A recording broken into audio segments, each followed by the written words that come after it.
saudara-saudari rahimakumullah, Rasulullah Shallallahu Alaihi Wasallam sebagaimana dalam satu hadis yang sangat terkenal tentang I3. I3 itu adalah Islam, iman, dan ihsan. Dalam hadis itu salah satu yang ditanyakan oleh malaikat Jibril yang berbentuk waktu itu manusia. Beliau bertanya kepada Rasulullah Shallallahu Alaihi Wasallam, fa akhbirni anil ihsan. Kabarkanlah, beritahu saya tentang ihsan. Rasulullah Shallallahu Alaihi Wasallam menjawab, anta budallaha ka'annaka tarahu fa illam takun tarahu fa innahu yaraka. Hendaknya engkau beribadah kepada Allah seakan-akan engkau melihatnya. Kalau engkau tidak mampu, belum mampu melihatnya, sesungguhnya dia melihatmu. Dalam satu hadis ini sangat jelas bahwasannya Rasulullah Shallallahu Alaihi Wasallam mengarahkan kita agar saat ibadah kepada Allah Subhanahu Wa Taala kita dalam keadaan ihsan, yaitu kita seakan-akan melihat Allah, ataupun kalau belum mampu, belum mencapai ke sana, bahwasanya kita beribadah itu sesungguhnya Allah melihat kita. Sangat jelas. Mungkin hal ini tidak kesulitan bagi orang-orang dewasa, walaupun kadang orang dewasa pun lalai, lupa, maupun terhalang dari hal tersebut. Namun pada kesempatan kali ini saya akan menyampaikan tentang bagaimana mengajarkan hal tersebut, mengajarkan ihsan, mengajarkan beribadah seakan-akan dilihat Allah, ataupun kalau tidak seperti itu, Allah melihat kita, kepada anak-anak. Ya, dalil tentang bahwasannya ihsan itu sangat penting itu sudah bertebaran banyak sekali. Ya, karena tanpa ihsan seseorang akan beribadah, ibadahnya itu menjadi ampang. Itu dalam bahasa Jawa ya, menjadi sehampa, menjadi kosong. Tetapi kalau ibadah itu dengan ihsan, maka ibadah itu terasa, merasuk sampai ke jiwa. Dan itu mampu untuk kemudian memunculkan rasa yang bisa jadi rasa itu takut, khusyuk, harap, rasa cinta, rasa rindu, rasa syukur, dan seterusnya. Artinya dengan beribadah yang ihsan itu, maka ibadah ini akan bermuatan yang sangat mendalam, yang mampu menjadi sikap seseorang dan kemudian teraktualisasikan menjadi sebuah perbuatan-perbuatan yang didasari rasa itu. Jadi bagaimana tentang kisah mengajarkan ihsan kepada anak-anak ini? Ada seorang ulama besar yang hidup pada sekitar abad ketiga Hijriah, yaitu sekitar 200 sekian Hijriah, atau sekitar 815 Masehi, atau abad yang ke-9 Masehi. Namanya Abu Muhammad Sahal bin Abdullah At-Tustari. At-Tustari ini nama daerah. Beliau ini menjadi ulama besar sesudah diajari diantaranya oleh pamannya sendiri, yang mana pamannya ini namanya Muhammad ibnu Suwar. Muhammad ibnu Suwar pamannya. Pada satu saat, Sahal ibnu Abdullah At-Tustari atau ibnu Abdullah At-Tustari ini bercerita. Ini bisa dicek di dalam kitab Ihya Ulumuddin juz 3, bahwasanya beliau menceritakan, Abdullah At-Tustari ini menceritakan dirinya sendiri. Saya ketika berusia 3 tahun, ketika saya mulai bangun di malam hari untuk sholat gitu ya. Jadi dia umur 3 tahun sudah rajin bangun malam untuk sholat. Beliau melihat pamannya juga sholat di malam hari. Nah, sholatnya Ibnu Abdullah At-Tustari ini panjang, sehingga itu dilihat oleh pamannya sampai khawatir. Ini anak masih kecil, tetapi kok sholatnya panjang seperti ini. di malam hari apakah tidak mengganggu kesehatannya dan lain-lain. Akhirnya terjadi dialog antara anak ini dengan pamannya. Gimana kalau kamu sholat ini lebih bisa khusyuk tadi itu? Bagaimana agar sholatmu lebih bermuatan ihsan? Nah, kemudian Ibnu Suwar diajarkan bahwasanya kalau engkau mau tidur, engkau berbolak-balik atau bergerak di dalam selimutmu saat engkau mempersiapkan tidurmu, maka ucapkanlah dengan hatimu 3 kali. Nah, ini Muhammad bin Suwar mengajarkan. Ucapkanlah 3 kali tanpa menggerakkan lisanmu. Nah, menggerakkan dalam hati tanpa lisan. Yang diucapkan adalah Allahu ma'i, Allahu nadhirun ilayya, Allahu syahidi. Yang pertama, Allahu ma'i, Allah selalu besertaku. Allahu nadhirun ilayya, Allah selalu mengawasiku. Allahu syahidi, Allah selalu menyaksikanku. Ucapkan hal itu 3 kali saat engkau bersiap-siap untuk tidur.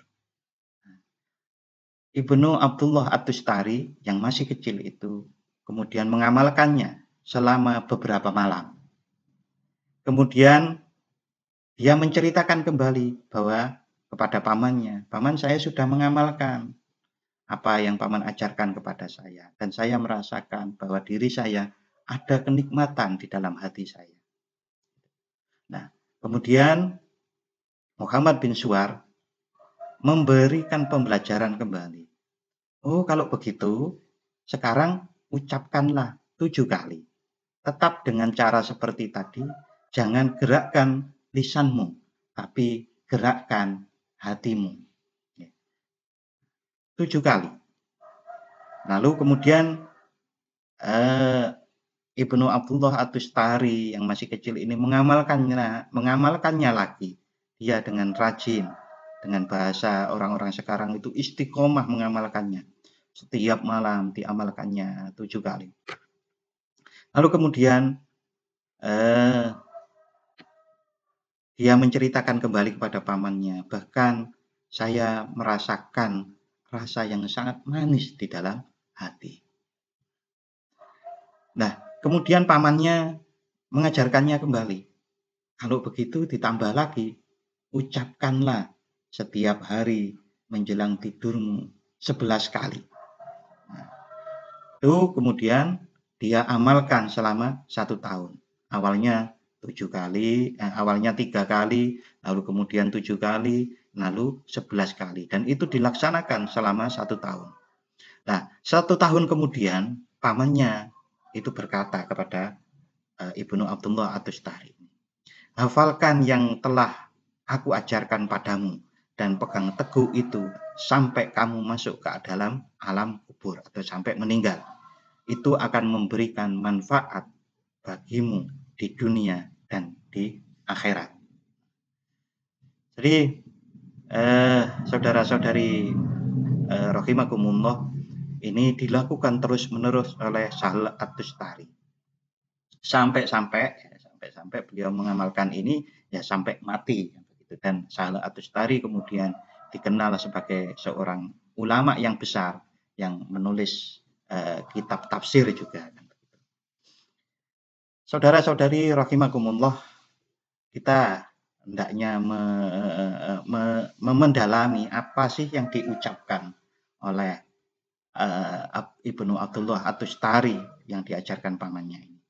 Ada 3 kata, ada 3 frase kata di situ yang diajarkan. Yang pertama itu adalah Allahumma'i, Allah selalu atau senantiasa besertaku. Ini kata yang pertama. Saudara-saudari rahimakumullah, saat kita dengan mengucapkan kata-kata, satu kata-kata, termasuk kata ini, Allah senantiasa beserta saya, Allahumma'i, berulang-ulang. Lalu itu terus kita ucapkan, itu mempengaruhi pemahaman kita Karena apa? Sesuatu yang kita ucapkan terus-menerus akan kita pikirkan. Dan saat kita pikirkan, kita akan menemukan ilmunya. Nah, lalu terjadi kebiasaan itu. Kebiasaan-kebiasaan sehingga itu mempengaruhi jiwa. Bahwa Allah senantiasa beserta. Dengan pemahaman bahwa Allah yang maha berkuasa, Allah yang maha segala, Allah yang maha segala maha itu selalu besertanya, maka akan terjadi satu ketundukan dinamika jiwa dan rasa sesuai dengan konteks di mana kita mengalami apa. Saat kita mengalami bahwasanya kenikmatan Allah yang tiada tara tercurahkan kepada kita terus-menerus, maka karena kita sadar Allah beserta kita, kita akan berterima kasih, bersyukur, dan rasa syukur, rasa terima kasih yang kita ucapkan dengan betul-betul memahami Allah senantiasa beserta kita, maka itu akan memunculkan kenikmatan.